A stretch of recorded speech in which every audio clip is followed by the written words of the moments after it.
que tu m'as dit hier sur la culpabilité de la femme a éveillé en moi une réflexion. Ça m'a ouvert les yeux,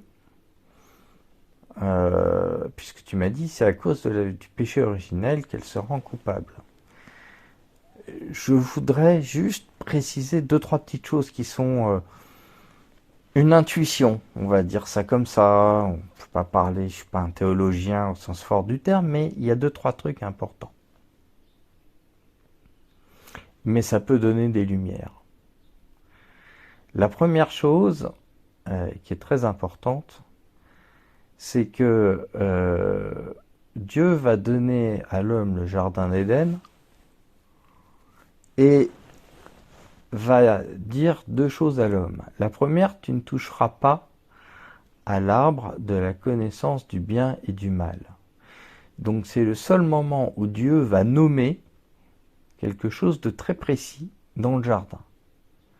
Tu verras que dans la Genèse, il amène ensuite les animaux devant lui et tout le reste, et c'est l'homme lui-même qui donne le nom des animaux en question.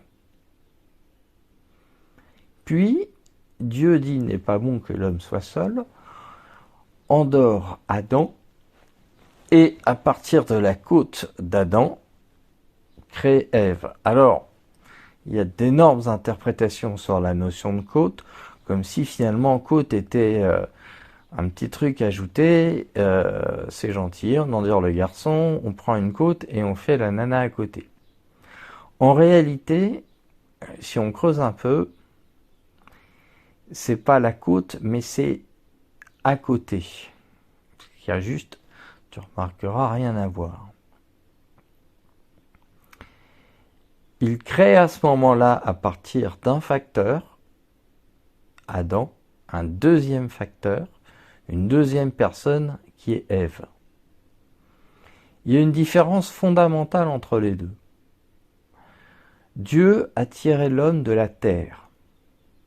Donc la base de la matière de l'homme, c'est la terre. Il a donc ce lien avec la terre, dans la force, le travail, mais ne rentre pas dans la lecture affective, comme je te l'ai déjà dit. La particularité, elle, c'est que la femme est beaucoup plus évoluée de ce côté-là, parce que elle, par contre, ne vient pas du tout de la terre, mais du corps de l'homme. Donc la base même, au niveau génétique, est plus parfaite au point de départ pour la femme que pour l'homme. Et oui, si l'homme vient de la terre et que la femme vient de l'homme, tu te doutes bien que automatiquement la femme a une sensibilité qui est au-dessus de celle de l'homme. Quand l'homme voit la femme, il lui dit « tu t'appelleras femme, car tu es chair de ma chair, os de mes os ». En clair, il reconnaît que elle est son double.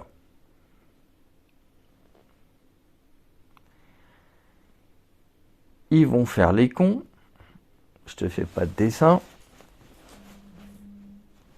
et il va se passer une chose importante.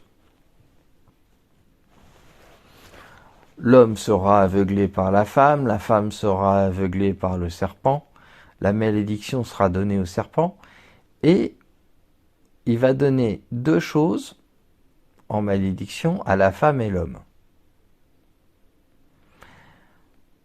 Il dit à la femme, ta convoitise te poussera vers lui, et lui dominera sur toi.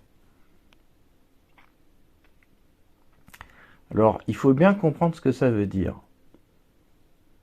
Au point de départ, la relation de l'homme et la femme est une relation d'amour. La source pour l'homme de l'amour, c'est la femme. À cause du péché originel, et c'est d'ailleurs pour ça qu'ils se cachent, ils ont peur. Alors, qu'est-ce qui va se passer? La femme va pas du tout aller vers l'homme à cause du péché,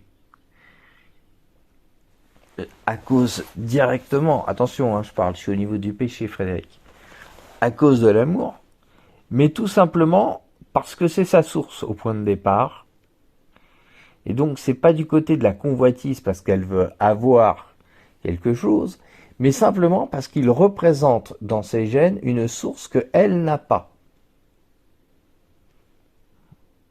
ou n'a plus. Donc c'est sa convoitise, au lieu d'être un amour et d'être reconnu comme étant aimé. Ça veut dire que la femme est le chef-d'œuvre de la création, hein. Si jamais tu te posais la question, au moins la réponse est claire. L'homme, lui, qui est en fait censé dominer la terre, à cause du péché originel, va rentrer dans une relation de domination sur sa femme. Donc se plante complètement sur l'histoire. Comprends bien la vocation initiale des deux. L'un vient de la terre, l'autre vient de l'homme.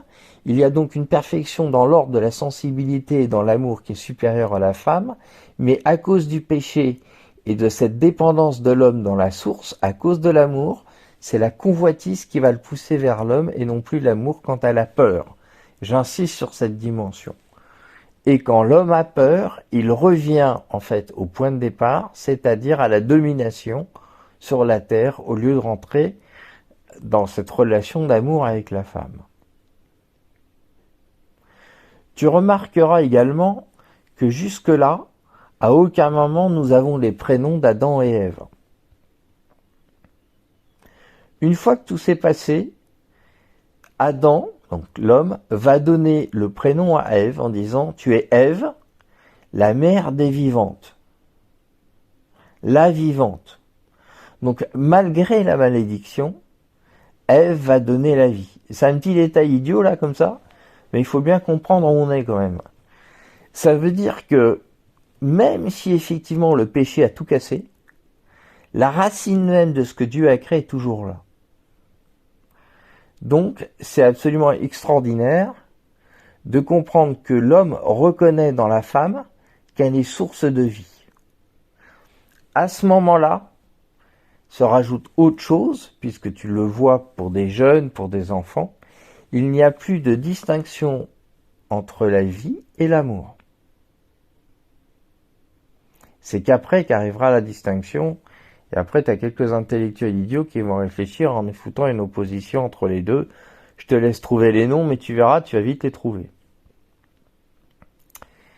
Donc ça, c'est une explication qui explique, si tu veux, qui montre en fait les différences fondamentales entre les sources et pourquoi effectivement la femme a une sensibilité affective que l'homme ne peut avoir, puisqu'au point de départ, il y en a une qui part d'une matière qui est plus parfaite que l'homme. Un petit truc marrant, mais tout à fait secondaire qui va te faire rigoler. Dans l'alphabet juif, il y a 22 lettres. Dans l'alphabet latin, il y en a 26. 4 sont rajoutés. La dernière lettre de l'alphabet hébreu est le V. La 22e lettre. Eh bien, chez nous, la 23e lettre, c'est un W, c'est-à-dire le doublement des facteurs. Si jamais tu cherches, pense que Adam est le premier V et que le deuxième V, le W, c'est Ève.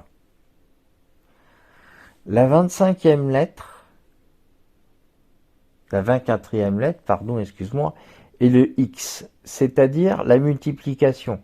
Si jamais tu cherches, c'est croissez et multipliez-vous. La 25e lettre est le Y.